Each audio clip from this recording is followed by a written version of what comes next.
Coming up on this episode of Up for Debate, we're talking awards, and not just any awards, the awards important people win, like the Academy Awards. We'll talk about the history, the nominees. We'll talk about, do awards even matter? I don't know. It's going to be an award-winning episode of Up for Debate, so stick around because it's going to start right now.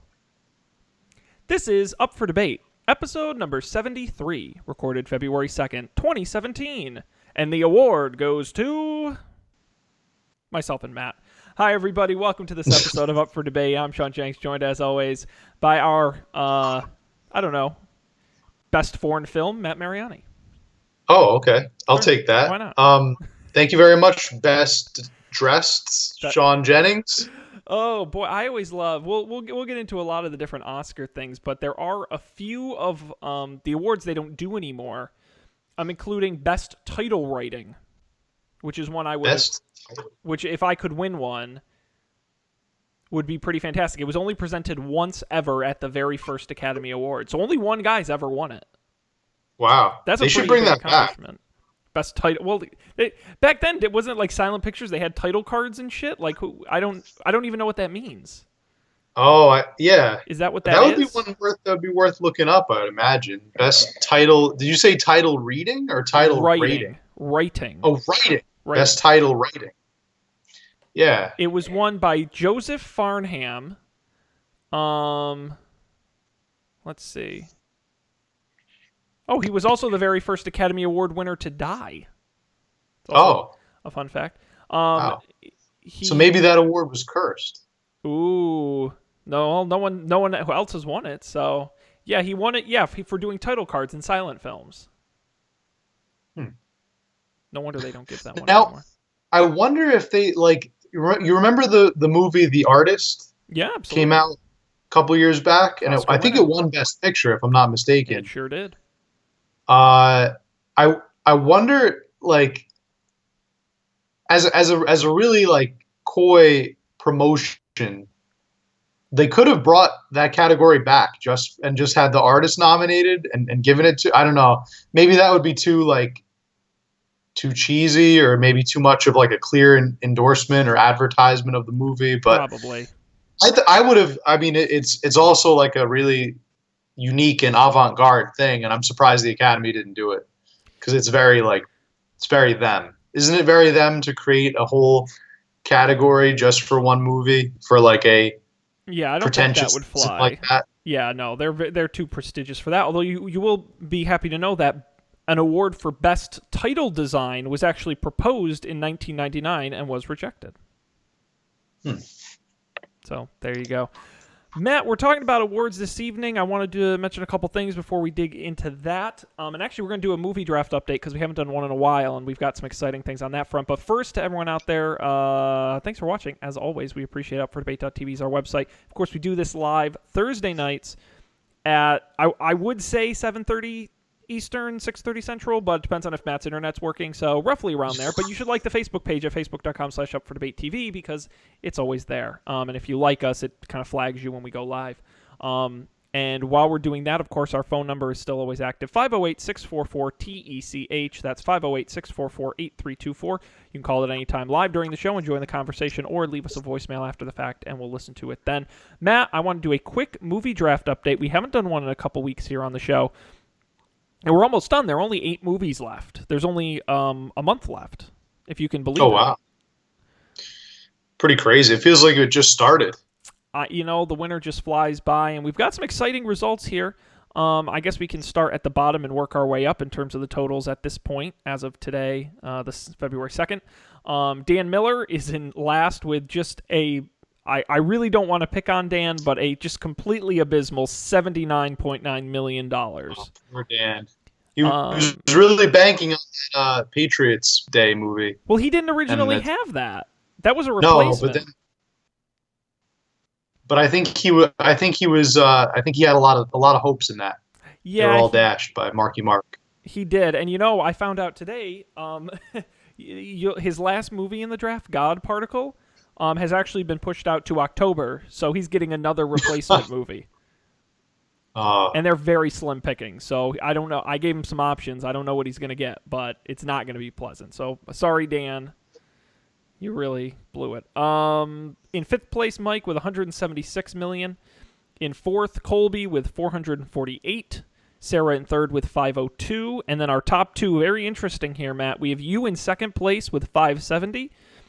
And Phil in first place with 624. And this is interesting because, you have 4 movies. He has 3, but he really only has one good one, Rogue One. That accounts for, 80% of his dollars. But he's still ahead of you at this point. The thing is, you're the only one between the two of you who has a movie left, Lego Batman. Yeah. Now, when is Lego Batman coming out? Middle of the month, Soon, right? the 10th, Yeah. actually, so next weekend. Okay. We'll see how that does. Well, you only need to clear it's about very 50 impressive. million, so I think you're going to win. I got to be Yeah. honest with you. It's definitely an impressive showing on Rogue One. I mean, I think we knew it was going to be a box office hit, but I mean, this is a pretty big hit. Yeah, it's kind of amazing to me, honestly. If Phil, of course, it's hard to know now, but Phil only paid $55 million for it, which, in the grand scheme of the league, is not an outrageous price. If he had spent the other $45 a little bit better, he could have won. He just had nothing else. Like, if he had gotten Rogue One and just won, that $45 could have bought him Trolls or Fantastic Beasts, or he just needed Rogue One and one other big movie, and he would have had it. So, Yeah. It'll be tight. But you, Matt, I gotta say, I still am baffled to this day how you got this group. It's because you got the big Marvel movie, the big Harry Potter movie, the big animated movie, and the big Oscar movie. Yeah. How the hell did you do that? It's easy when you think about it. I mean, I bribed everybody else in the draft. Well, you bribed me, the auctioneer, right? Yeah. Well, that's really, you only need to bribe one person, and that's the guy that's running the draft. So. It's crazy. It's absolutely crazy to me. Very interesting. And Matt, you'll also be interested to know, do you know the best value of the draft so far? Best value? Isn't it the value of friendship? That we're all coming together to do this as friends? That's the best value of the draft. Oh, Lord. Oh, boy. Oh, God. No, the best... Good God, no. The best value of the draft was actually Sing. Colby absolutely blew it away with that one. He made he only paid $17. It's the second highest grossing of the whole winter. Was that that's the cartoons doing the like American Idol thing? Yeah, American Idol, the voice thing. Yeah. Yep. Made more than Doctor Strange, more than Fantastic Beasts, more than Moana. It's the highest grossing behind Rogue One. So, and only for $17, not bad. Pretty good deal. Good value there. So we'll keep an eye on that as the winter progresses. The last movie is Logan, coming out on March 3rd, but the season actually ends at the end of March, so Logan has some time to make money. And we'll keep you updated here on the show and also on our website at upfordebate.tv/movies. All right, Matt. Let's talk about some different movies. Actually, it's really kind of some of the same movies because we've got La La Land, Manchester by the Sea are in our draft. But let's talk for a second about the Academy Awards. Do you normally watch the Academy Awards? I would say I try to. I wouldn't say that I've definitely watched every Academy Awards to date. But I like watching them. I like watching part of them. I don't know if I don't stick around for the whole thing. I'll be honest. I kind of like to tune in really just to see who wins Best Picture if I'm up that late. Not doing something else. Yeah. But they're usually also the beginning. I like the little opening skits that they've done in the past. Who was it? Billy Crystal was really good at those when he used to host. Sure. Yeah. Absolutely.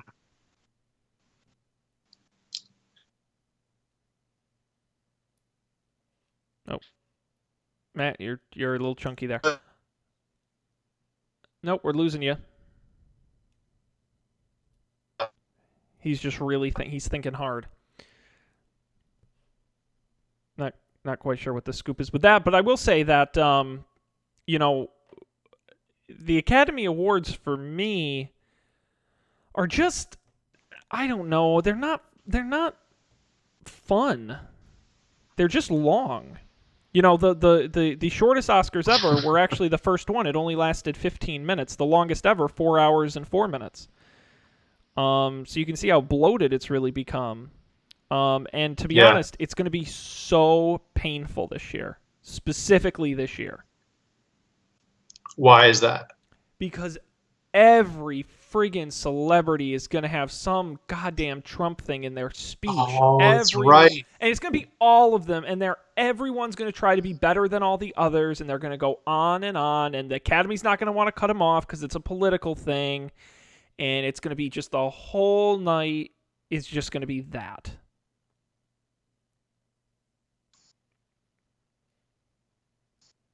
Very painful.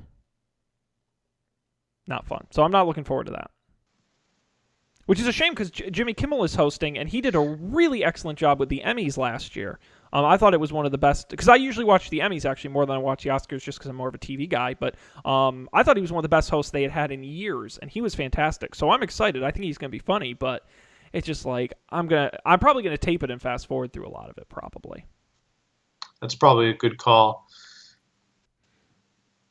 I mean, you also have the birth of the giant amount of celebrities that have passed away. It seems in Oh, the In Memoriam. 2006. So, Yeah, that's gonna be a long one and not fun. You know, the In Memoriam, by the way, actually was added in 1993. was it because of a specific person? Nope, not that I can, not according to They Wikipedia. just decided to put them in. Although, fun fact, we're gonna sprinkle some fun facts throughout the whole show here. The 1968 Academy Awards was postponed for 2 days because of the assassination of Martin Luther King, and the 1981 Academy Awards were postponed for 1 day after the shooting of President Ronald Reagan. So, fun facts there for you. Well, there you go. There Some you fun facts. Some fun facts, and there are a lot of fun facts because Matt, the Emmys first occurred in 1929. It was first broadcast to radio in 1930 and not televised until 1953. This year will be the 89th Academy Awards. A total of over 3,000 Oscars have been awarded since the inception of the award. Wow.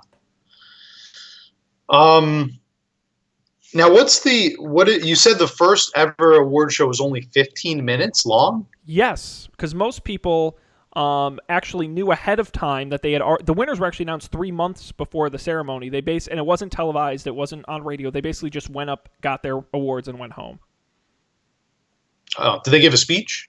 Quick speech or no? Well, 15 they must minutes. have been Probably. quick. I mean, I was looking at the list. They only did about 12 awards, so I mean, they must have been really quick speeches. I wonder at what point. What year did you say was the first televised? Was it 53? 53. First televised Academy Awards. Yep. I wonder what prompted that Transition. idea. Yeah, the idea.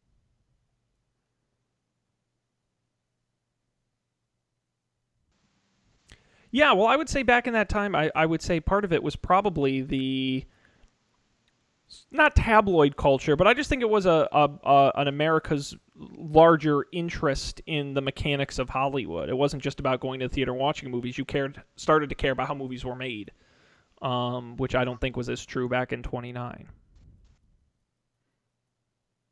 Also, television broadcast technology, too. I mean, you got to remember, in 29, they were winning for silent films, so the broadcasting technology got a lot better. Matt, could you do me a favor and turn your video off for me? You got it. All right, we're going to see if that helps fix your sound a little bit, because we can't hear you and you're breaking up, but that's okay.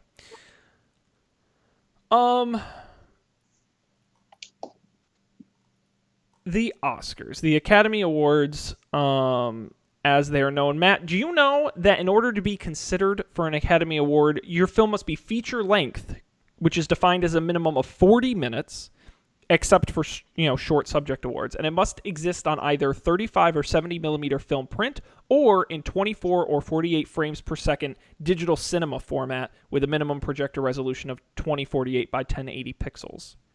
Which means what you shoot on your iPhone cannot be nominated for an Academy Award. I had no idea that there was a standard format.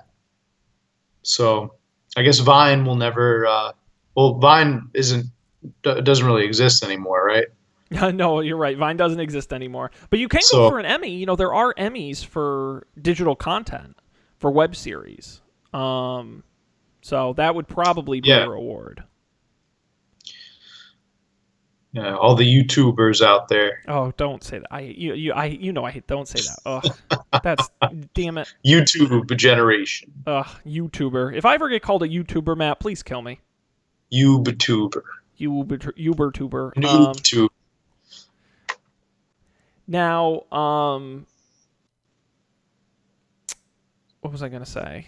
The Academy Awards, Matt. Did you know that during World War II, the Oscars were actually made of painted plaster for 3 years because of a metal shortage during the war? Following the war, the Academy invited those recipients to redeem those figures for the actual gold-plated metal ones. Huh. Um, I feel like we might be heading in that same direction. Maybe pretty soon the Academy Awards will be holograms instead of gold. I don't think that's a thing. Hologram Academy Award. Maybe it'll be digitally recreated awards. Well, nowadays they don't use because it's based on the original.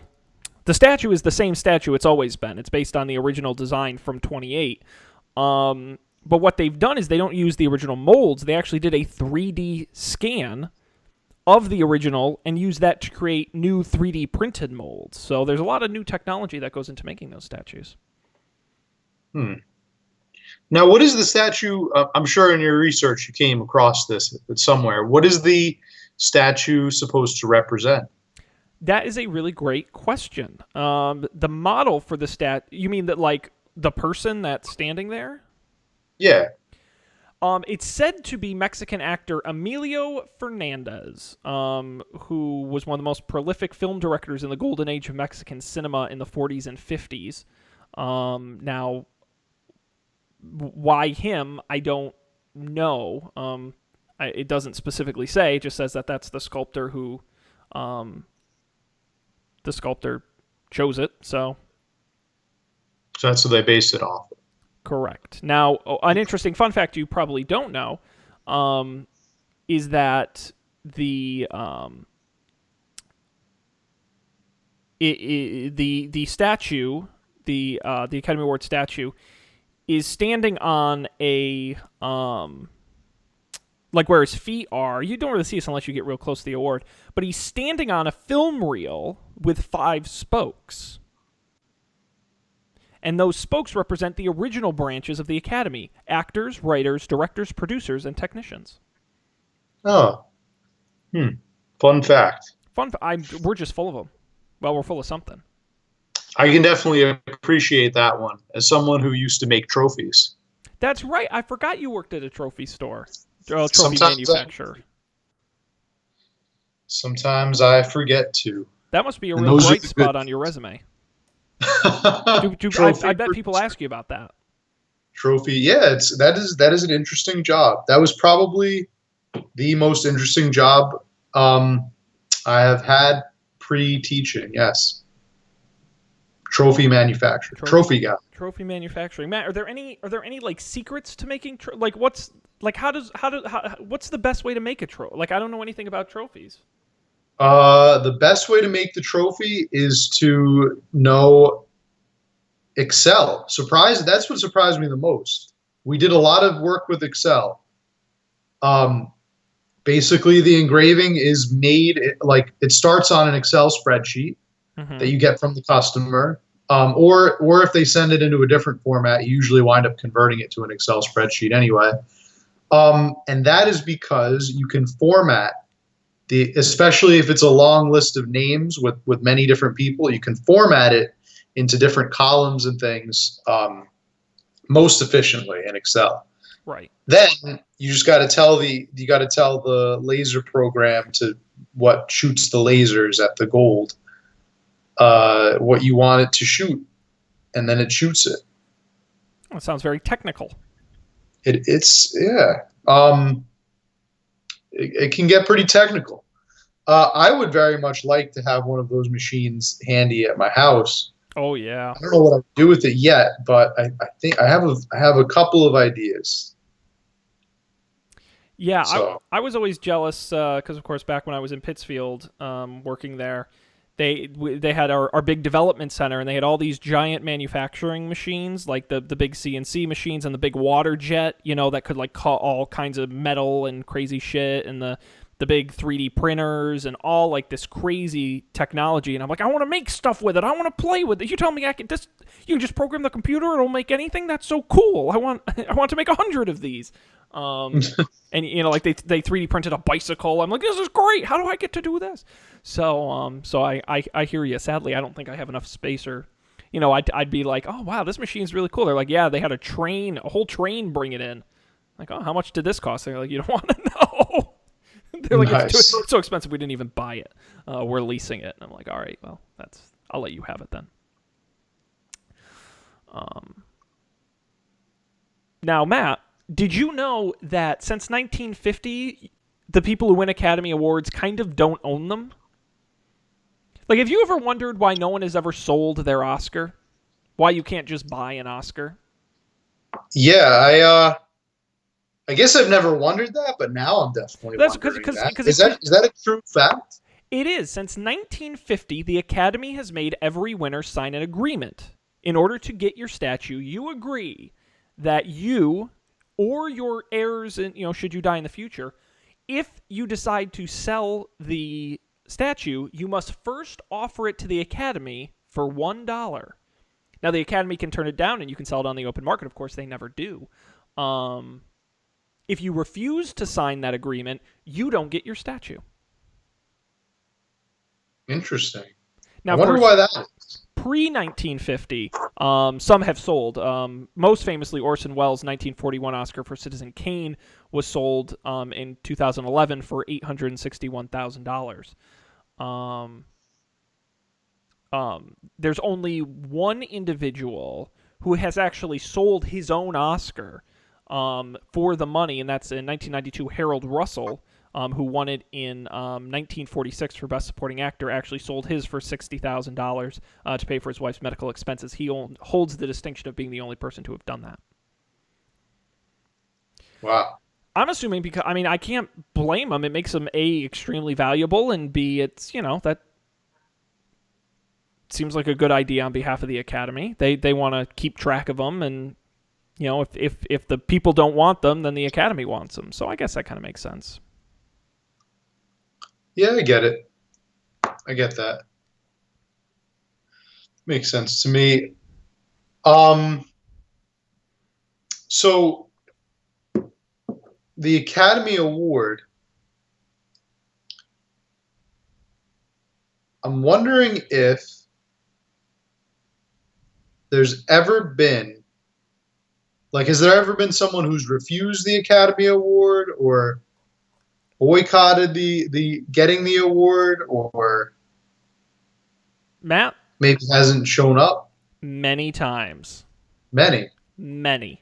Certainly more than once. And if you give me a second, I will scroll to the part of the Wikipedia article that will tell me who did, because I just read this.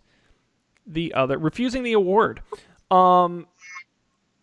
Several have done it. The first to do so was Dudley Nichols, who won for Best Writing in 1935. He boycotted the ceremony because of conflicts between the Academy and the Writers Guild. George C. Scott did it in 1970 for Best Actor in Patton, saying he didn't want any part of it. The third, most famously, was Marlon Brando, who actually refused his Best Actor award for The Godfather, citing the film industry's discrimination and mistreatment of Native Americans. Most famously, at the ceremony, he sent an actual Native American individual, Sacheen Littlefeather, to go up on stage on his behalf, refuse the award, and then read a speech detailing his criticisms towards the film industry. Wow. I think I remember reading that somewhere, actually. An iconic moment in Oscar history. Indeed, yeah. What was his beef with Native Americans? What was the deal with that? So Marlon Brando became involved with the American Indian movement in the early 70s. And he decided to use the opportunity to make a statement about Wounded Knee. He was just generally just saying that American Indians weren't portrayed properly in film and in television. And at that time, there was a siege in '73 on Wounded Knee, a battle between the Marshals and the FBI and the American Indian movement, and that's a whole other thing. But it was a controversy happening at that time. Okay. That's interesting. Mm-hmm. If you have a chance, go see if you can. After this, go to YouTube and watch a clip of it. It's a very awkward moment. That and the famous Oscar streaker. When was that? Do you know that story? No, an Oscar streaker, like on a like how they have in like soccer fields. There's one for the Academy Awards. His name was Robert Opel, and during the 46th Academy Awards in 1974, he snuck backstage posing as a journalist, and he ran past actor David Nevin while he was introducing Elizabeth Taylor in the middle of the show. He just ran right past him, absolutely naked. Wow.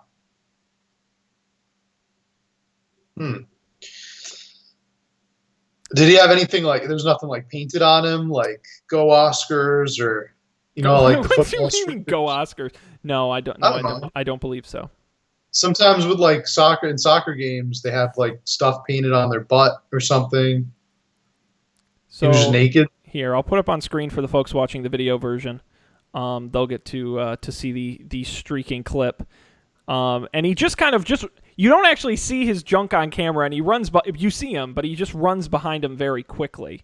So you don't actually get to see too much, but it is a hilarious awkward. Now, how did somebody like that get to the Oscars in the first place? I mean, like I can understand, a drunk football fan running out onto the pitch, but like it's funny too. It's happened before. A pretty closed event, I would imagine. Well, you would think, but I read a story. This was a couple of years ago of a man who like his hobby was trying to get into events and on stage at events, and he actually famously. Oh, see, now I'm just gonna keep googling stories, but guy who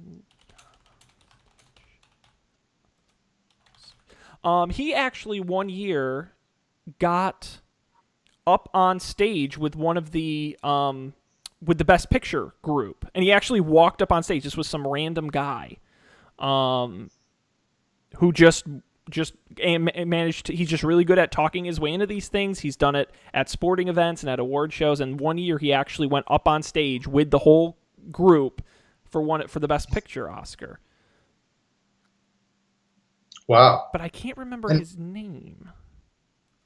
He just got up there and like kind of blended in, and they all just thought he was part of the team. Well, they're also excited. They're not paying attention to who's up on stage. No, I wouldn't expect them to, but that's pretty funny. Yep.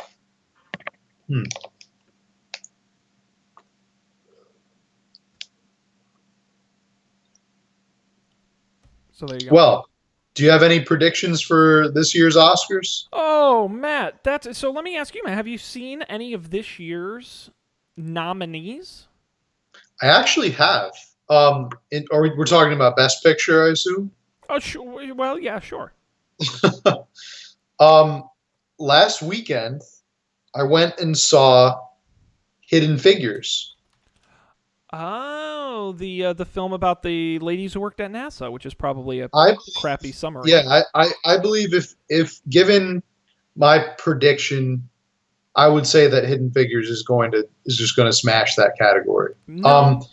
I think it's going to be between that and La La Land. No. Because I think La La Land's been getting some. I don't even know if it's nominated, but they swept the Golden Globes. No, so just so I'm clear, Matt, you're saying the one movie you've seen out of the Best Picture list you assume is going to win because you've seen it. Not because I've seen it, but because it was clearly made to win the Oscars. Well, so was La La Land. Even more so. I mean, it's a movie about Hollywood. To be fair, I have absolutely no idea what La La Land is. Oh, good Lord. So, Matt, let's see how many of the Best Picture nominees you can name.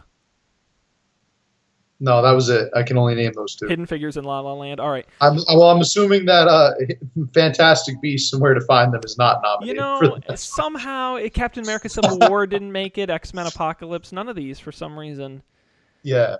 made it onto the list. Although there was a big push to get Deadpool on the list. Didn't make it though. No, your Best Picture nominees this year, of course, La La Land, Arrival, starring Amy Adams there. Oh, I saw The Arrival. Wait. with the alien, the Yes, space. Arrival was very good. Yeah, I really enjoyed Arrival. It's absolutely not going to nominated. win. It has no shot, but it was a great movie. Lion. I don't know what that's about. I'm assuming a lion. Would you would you be surprised to learn you're horribly wrong? What? No, it's I actually don't know what it's about either. It takes place in India. So, I couldn't tell you what it's about. But it's not going to win. Also nominated is Fences, which is the Denzel Washington Okay. movie he directed in about 1950s Pittsburgh and things that happened there. Dramatic things. Hacksaw Ridge, which with Andrew Garfield, directed by Mel Gibson, the war movie. Hell or High Water, which is the Western film. Of course, Hidden Figures. Manchester by the Sea, starring the Casey Affleck. And Moonlight, which is the story of a gay African American gentleman, heavily nominated as well. So tell me what is your personal pick for this category? Well, I haven't seen any of these movies, so I can only tell you what I've read in magazines and on the internet, that La La Land has the best shot. Moonlight probably has the second best shot. And it's really kind of between those two, with La La Land having a clear lead. I don't know. I'm not discounting La La Land at all, but I'm still holding out. I'm still going to say Hidden Figures. I'm still going to say that's going to be the one. No, sadly, no. And I don't even think it'll win any of the acting awards either. No, I doubt that very much. But I just think that the Academy makes a lot of decisions based on social climate, and at least these days, and things that they think will give them the best public image.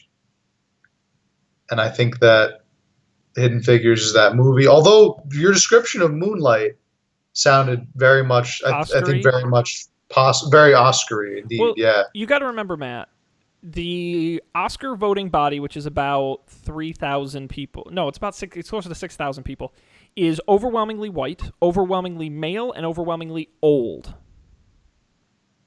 But also overwhelmingly liberal. True,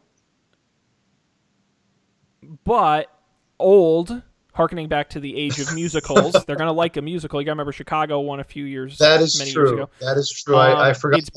It's based in Hollywood and talking about how wonderful Los Angeles is, where they all live. I just don't see them going for the African American ladies NASA movie. Yeah. Well, explain to me how, what was the movie a couple years back that won? 10 Years a Slave. How did that win? It was 12 Years a Slave. It was a slave longer than that. And don't forget those extra 2 years. No, 12 Years a Slave. Did that win the Best Picture that year? Maybe I'm thinking of the Golden Globes. I thought it won Best Picture. It won acting awards, but I don't. You might be right. I thought it won Best Picture that year. That was like what, 2 years ago, or was that last year? No, that was a couple years ago. Let's see. Film. Yeah, the film came out in 2013, which would have made it the 2014 Oscars, so 3 years ago. All right, so 3 years ago. Oh, it did win Best Picture. Yeah. How did that one sneak in there then? Well, I don't. Well, to be honest, I don't remember what it was up against either. I'm gonna stand by Hidden Figures. I think that La La Land and Moonlight, they definitely have. But that was a weak shot. year though, because 12 Years a Slave was up against American Hustle, which wasn't really a good Oscar movie. Captain Phillips, The Buyers Club, maybe. Gravity wasn't going to win. Her wasn't going to win. Nebraska wasn't going to win. Philomena wasn't going to win. Wolf of Wall Street wasn't going to win. That was an easy one. I don't know. I thought Wolf of Wall Street had a pretty good shot for a It while. was too mainstream. Yeah. They don't give it to. I mean, you look at this year's list of nominees. I guess Arrival would really be the only one you could say would A be. lot of people saw. What was that? Is the only one on that list that tons of people saw? Yeah, that's the most Tons mainstream. of people saw. I think tons of people saw La La Land. Well, they have now because of the Oscar stuff. You're right. I would agree with you that. But that's also why it's kind of leading. Hacksaw Ridge, I think some people saw. Nobody really saw Fences. No one saw Hell or High Water. Hidden Figures didn't do particularly great. Lion, no one saw. Manchester by the Sea, no one saw. Moonlight, I don't think anyone saw. So, I don't know. I'm just saying the musical Ode to Hollywood is probably going to win the Oscar. I don't think that's a crazy suggestion. It might be a little too obvious, though. It might be a little bit clearly Oscar bait. No, I don't think that could be surprising like that. I mean, La La Land tied the record for nominations this year. The most nominations, tied with Titanic. What is this movie? It's the only people I know who've seen it have all liked it. I'm not saying I would necessarily like it.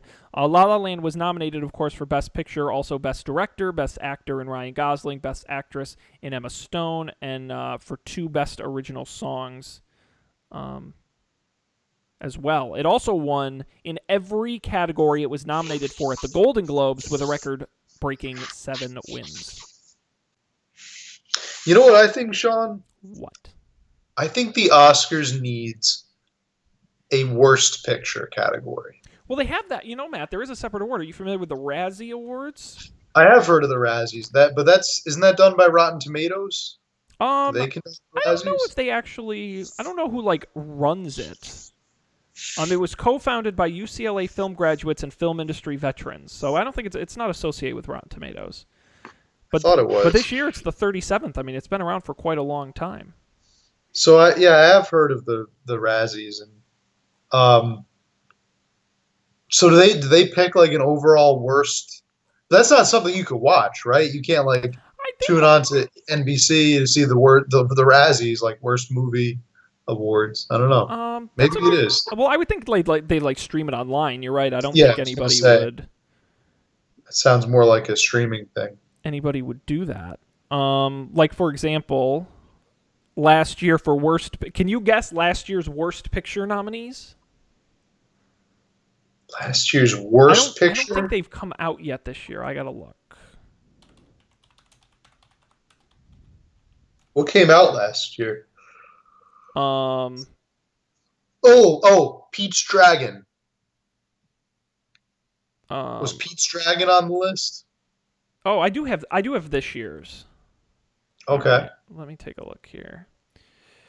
So worst picture. Oh no, this is. Wait, is this? Yeah, no, this is this year. So worst picture this year: Batman v Superman: Dawn of Justice, Yes. Dirty Grandpa, Gods of Egypt.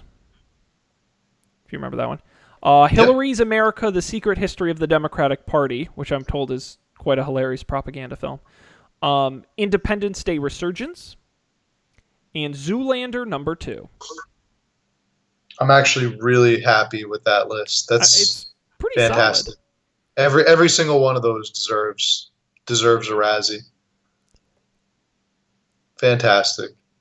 Now let's see if we can get, because they also do really funny, worst prequel, remake, ripoff, or sequel, including Alice Through the Looking Glass, Batman v Superman, 50 Shades of Black, Independence Day: Resurgent, Teenage Mutant Ninja Turtles: Out of the Shadows, and Zoolander #2. Huh. A lot of fun. So do they do things like worst writing, worst directing? Yeah, they have worst screenplay and worst. I don't know. Yeah, they do worst director. It's all basically the same movies we've talked about. Although Tyler Perry is nominated for Boo! A Madea Halloween. Worst screenplay also includes Suicide Squad, as well as some of these others. Wow, that was a pretty big movie. for them to call it out like that. Although I guess they do that with all the movies. Like They do. it's pretty fun. Now, do they have the people there to accept these awards? Not normally, but I know like famously, um, occasionally the star will show up. I know what was the um, Holly Berry famously showed up to win her award. I think for Catwoman. Oh, But for the most part, no, they don't. don't show up. They don't usually show up. List of people who have accepted their award in person. Um, let's see. Yeah, Tom Green won in 5 categories in 2001 for Freddy Got Fingered. He accepted. Ben Affleck accepted for Geely. Yeah, Holly Berry for Catwoman. Sandra Bullock accepted for All About Steve, which was funny because I think that was the same year she won. Actually, the night after she won Worst Actress in All About Steve, she won the Academy Award for Best Actress in The Blind Side, which is quite funny. Yeah. So, Well done. there you go. Now, the real question is, Matt, is Mel Gibson going to win for Best Director this year? Because he is nominated. For The answer is Hacksaw no. Ridge? The answer is no, he won't. I did not see Hacksaw Ridge. Hackshaw or Hacksaw? Hacksaw. Hacksaw Ridge. I did not see the movie, so I cannot make any. Yeah, that's the problem. claims. If you don't see the movies, it's not as fun. I did not see Mel Gibson's movie. How about this, Matt? Not see. Yeah, Sean? I got it. I was just going right by it. Best animated feature film, Matt. Jeez. So you might be able to. You might There's know actually some of these. quite a lot. So I think Kubo for and this this year, Kubo and the Two Strings, Mm-hmm. Moana, The Red Turtle, My Life as a Corget, and Zootopia. Not Secret Life of Pets. No, that movie was terrible, Matt. What? What? What do you mean terrible? Absolutely terrible. So many people went to go see that movie. It almost won the whole pool for me. A lot of people have seen a lot of terrible movies.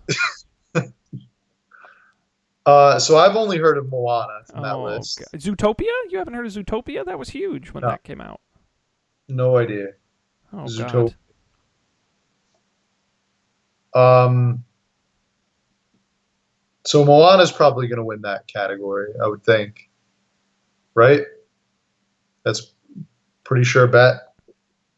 Pretty safe bet there. I actually don't know, because Zootopia was very popular and very well reviewed. So who knows? That's always been. I mean, fun fact, you know the first. Oh, was Zootopia the movie with the fox and the rabbit? Yes. I love that movie. Oh, good lord. That movie was excellent. You're out of control. That movie was fantastic, Sean. Have you seen that movie? Yes, I highly I did recommend see it. I enjoyed it a lot. I think it could That was a absolutely win. great movie. I didn't see any of the others. For some reason in my mind, I was thinking of the Madagascar movies Oh, those were with not. the penguin and where David Schwimmer plays a zebra. I hated those movies. But no, Zootopia was great. Oh my god, it was awesome. I need more movies like that in my life. Yeah, you'll be interested to know that the Best Animated Feature award was added in 2001. It's actually pretty recent. Since then, Pixar has won 8 times. DreamWorks has won twice. Disney has won twice. And a few others have won once. Now, which movie was it that won the very first Ooh, let's see. award? Let's see if you can guess. I don't agree with this, especially the movie it beat out. Okay. 2001 was the first year. It was. Let me think. It's Shrek. It was Shrek. Very good. Shrek. It beat out Monsters, Inc., which I Spirited highly Away. disagree with. It beat out Monsters Inc. Yes, it did. Yeah. No, I agree with that. Shrek was a better movie. No, it wasn't. I Shrek was mean, way it better. wasn't a bad movie by any stretch, but Monsters Inc. was way better. Nah, Shrek was definitely Shrek better. was just a bunch of like fart jokes for 2 hours Yeah. All right. Well, and listen pop though. culture references. That was the whole movie. The thing about Shrek that was unique that I think made it stand alone. I don't know if you know this, but the whole movie is basically a giant fu to Disney. No, I know, but Matt, that's not an original. That's not an original. Like the whole movie But they, plays on but they those. hit it in such a clever way that like no one noticed it. No, everyone noticed it, Matt. That's the point. No, no And one like noticed. the whole movie doesn't have any original ideas. They make fun of the ideas, but that ends up being the whole movie. So there are no But original ideas in that. it takes a fairy tale story and it puts it on its head. Versus an incredibly original, touching, and smart film in Monsters Inc. I could have written Shrek. None of those words should ever be applied to Monsters Inc. Oh my god, that movie is original and it is touching. And I don't care what you say. It is, it's touching. I'm a monster and I store screams in my tank. Oh my god, with Boo, the little girl there, and they have to save her and shit. You have no heart. No, you are a heartless monster. that is true. I did not. But I thought that the best Pixar movie, probably Cars 2. Oh, all right. Now you're Fantastic. just trolling, buddy. You're just trolling, and I don't appreciate it. Yeah. So I we'll have see to see that this year. Spirited Away, Hayao Miyazaki won the best animated did. movie in 2002. It did. Following year, that was an amazing movie. Oh, and it had absolute crap to go against, though. Yeah, So that was a weak year. Ice Age, Lilo and Stitch, Spirit Stallion of the Cimarron.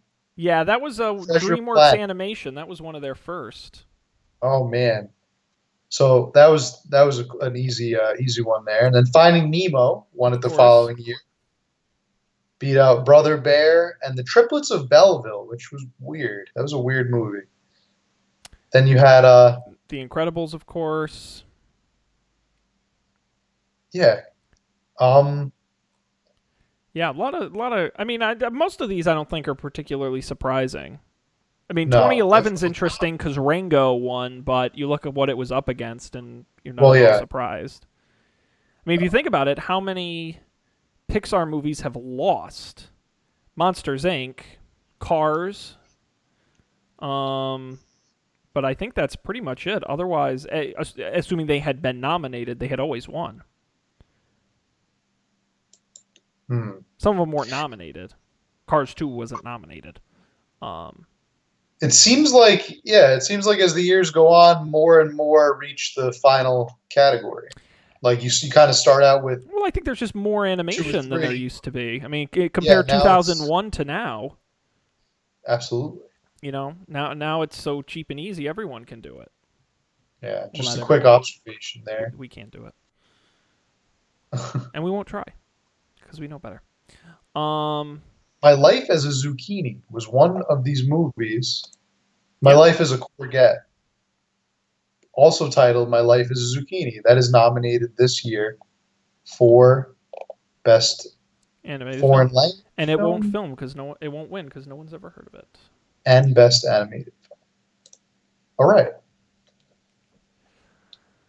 So Any other Oscar predictions? You know, Matt, I don't. That's a good question. Best makeup and hairstyling. I think it's probably going to be Star Trek Beyond. But outside of that, Jackie Chan is getting an honorary award. Oh. So that's pretty exciting. But outside, Lin-Manuel Miranda can complete his EGOT because he hasn't won an Oscar yet, but he has won a Grammy, an Emmy, and a Tony. He's up for Best Original Song for Moana. But outside that, no, Matt, it's exciting. We can look forward to it in a couple weeks. I'm sure I'll watch some percentage of it, but I'm telling you, if those speeches get out of control, I ain't doing it. I'm changing the channel. Of course, there's no football to watch anymore, so Nope. I don't know. Patriots ruined that for us.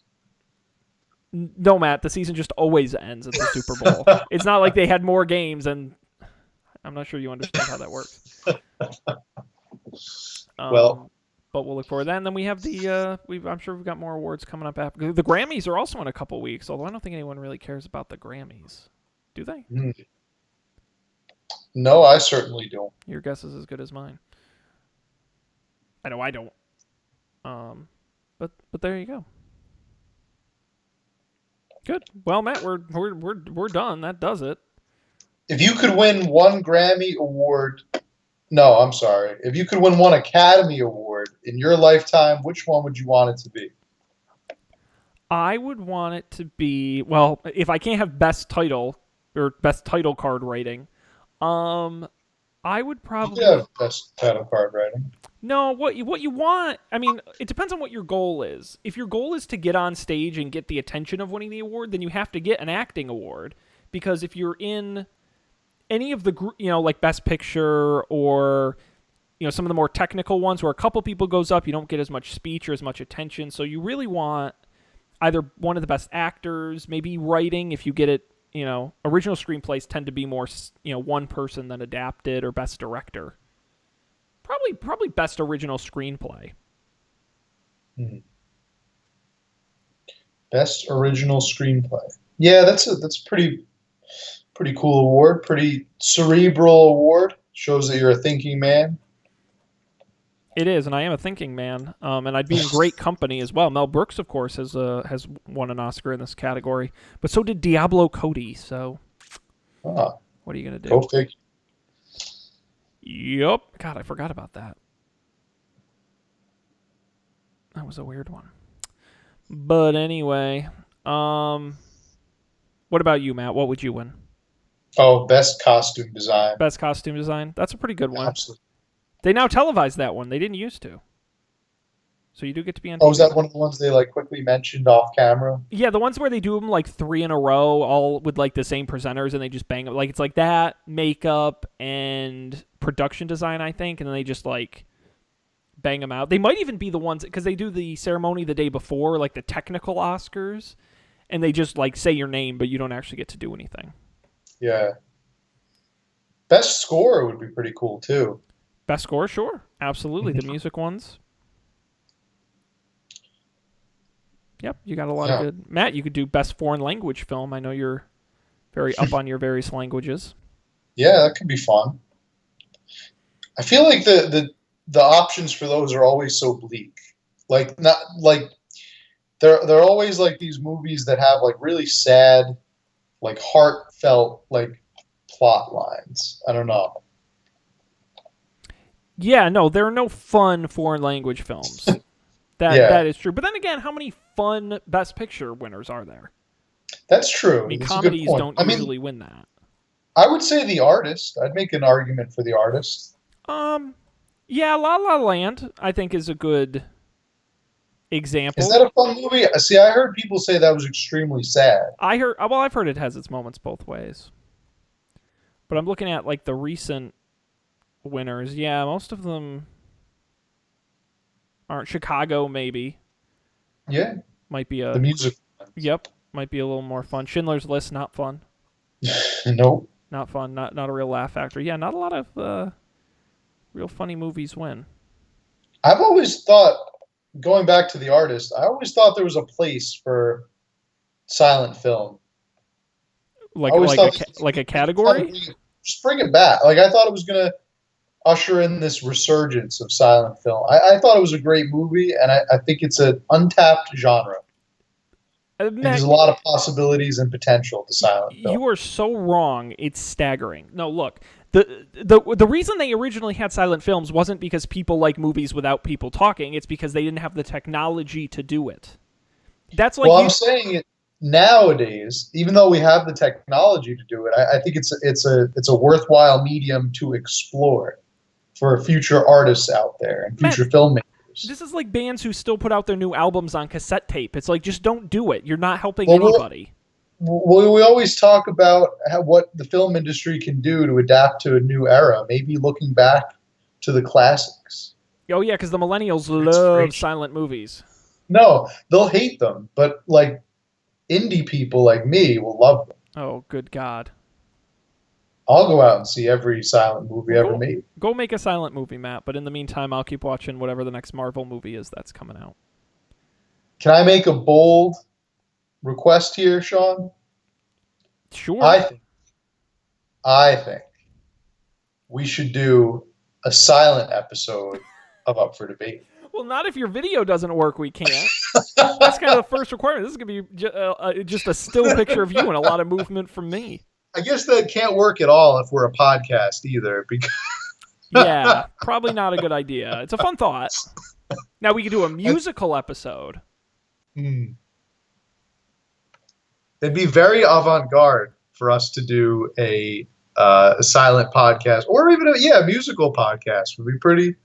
That'd be pretty shocking to some people. Well, Matt, I'll leave you with our final Academy Award fun fact, which is that there is an award entitled Academy Award for Best Original Musical.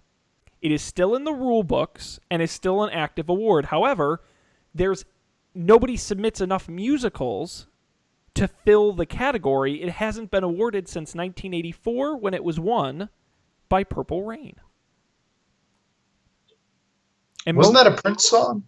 Well, it was a movie. It was a Prince movie.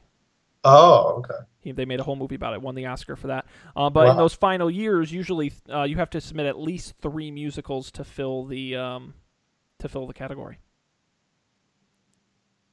And they haven't gotten that. They haven't gotten that number not since '84, but it does still exist. So if someone submitted them, okay, you could win it. So there you go, Matt. Write your musical, and you can win an Academy Award because they can't give it to anyone else because there's no other musicals. Interesting. Okay, this is a fun little summer project. Mm-hmm. Sneak it in. It is. Up for Debate, the musical. Oh boy, it's a frolicking good time. Coming soon to Broadway. I can write a tragic song about how my Wi-Fi doesn't work, and your big solo number. How shitty my internet connection usually is when we film these things. Yep. I think that's what America's been calling for, if I'm being honest. That's what the people want, and by no means are we going to give it to them. All right, Matt, that's it. We're done. We're out of time. We've gone a whole hour here, so we're going to stick a pin in it. A fun discussion, as always, talking about awards. Everyone look forward to the Oscars coming to you on February 26th. I do want to quickly remind everybody of a few things. Of course, our information, upfordebate.tv, is our website. You can go there and get all our episodes, past, present, and future. They're not time sensitive. The old ones haven't expired. You can still go listen to them. And they're all there on the website, all 72 of them. Are there. Of course, you can subscribe to the show. All the links to subscribe are on the website, but you can do it on all the different platforms, from the video on YouTube to the audio on iTunes and Stitcher Radio and wherever you get podcasts. All the links are on the website, and of course, at Up for Debate TV on Twitter and Facebook.com/UpForDebateTV. If you go there and like us, you'll be notified when we go live. And lastly, the phone number, 508-644-TECH. That's 508-644-8324. Call it anytime. Leave us a voicemail about your thoughts on the show. And Matt, I'll tease one last thing because we just published a book. I know another adventure we don't need to go on. You can do that after you write the musical. No, we have gone ahead and done our final installment of our Phandalin quest on game nights, our Dungeons & Dragons. It's over 37 hours later. We've concluded it. The final episode is now live at GameNights.tv. Go there, take a listen, watch it. I am telling you, no lie, no exaggeration, you should seriously take my word for it. You will be surprised by the ending. I personally guarantee it. Or your money back. It's really an ending you don't want to miss. No, you can't. The last 10 minutes will have you... It will keep you guessing. Scratching your head. You will be on the edge of your seat. Just wondering now, how the heck did they do that? I couldn't have said it better myself. So check that out at GameNights.tv and look forward to next week when we publish the first chapter of our next quest, The Legend of Shaker Heights. You're not going to want to miss it, so check it out there. All right, Matt, that is it. We're done. So let's say goodbye. We'll be back next time with something to talk about. Who knows? Could be anything. Could be a silent episode. It will not be. I promise you, it will not be. I will make that commitment. It will not be a silent episode. But we'll talk about the Super Bowl. Oh, it'll be after the Super Bowl. We're gonna follow up on the Super Bowl, see how we did on our bets. Good plug, Matt. Look at you. You're paying Sean's attention. gonna be live tweeting. I'm gonna try to be live tweeting as well. Oh my goodness. Matt, this is why exactly you need to be in charge of this stuff. At Up for Debate TV, you should start following it now. So during the game, we'll be live tweeting the status of our bets and retweeting what myself and Matt tweet. And so follow that account. It's the way to do it. And you're right, we will be back next week to talk about the Super Bowl, the game, the halftime show, what we liked, what we didn't like, and of course, most importantly, how we did on our prop bets, and see if Matt can go 2 years in a row here, start a dynasty with our Super Bowl prop bets. I'll be the Bill Belichick of the prop bet. Exactly, and I'll be the sleeveless hoodies and 3-piece suits and all. And I'll be the Joe Flacco of an elite bet maker. Okay. In air quotes. But that is it. So we're gonna wrap it up here. On behalf of Matt, this is Sean, thanking all of you for joining us and saying we can't wait until next time to see you more great discussion here on Up for Debate.